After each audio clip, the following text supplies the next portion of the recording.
The man asks, should we be preoccupied with our survival? Preoccupied is the word that I probably would not adopt.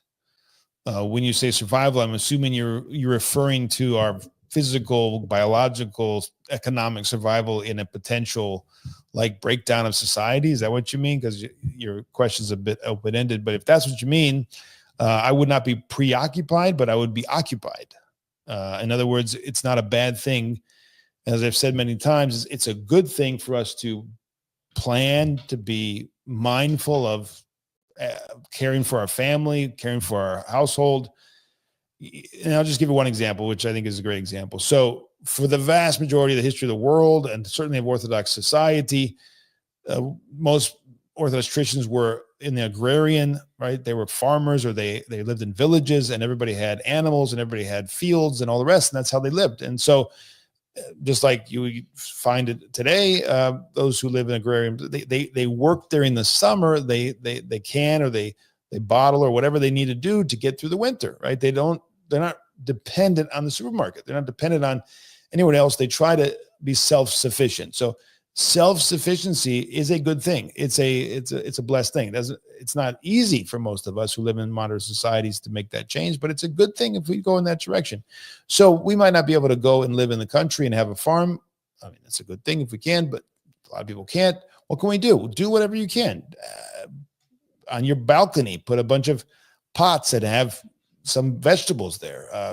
If you have a yard, do a garden. If you have a ability to have chickens, get chickens. If you can get solar panels to have a backup for your whatever you need, that's a good thing. These are all good things because that's how most people live. Our life today is so artificial and so dependent on a system that could crash.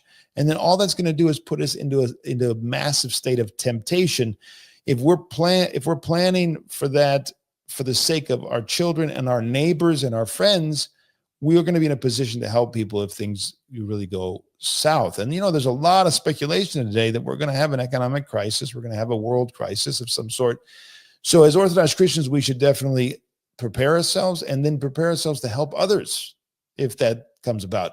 But we should not be fearful. We should not be preoccupied and obsessive about it. We should not definitely think that that's the be all end all. No, along with that, and first before that is our spiritual preparation, being in a position spiritually to trust God, to sacrifice, to rely on God. Like if we are basically not trusting God, like we are fearful and we think we're gonna, it's all depending on us, and we don't put God in the mix, well, that's a very, very big problem spiritually, and it's not going to be solved by prepping, right? So there's a lot of preppers out there who are possibly godless or not Christians or not trusting God, and I think ultimately they're going to be in for a rude awakening because it's not going to be just that simple. You're going to have to be spiritually prepared, humble, meek, trusting to get through the spiritual challenges that will happen, right? So when you lose the material ease, comfort, and security, what happens? You have a spiritual crisis on your hands.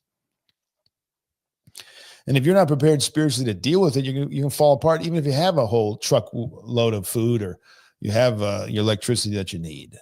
So that's the most important thing, is prepare spiritually, and along with it, be a good steward.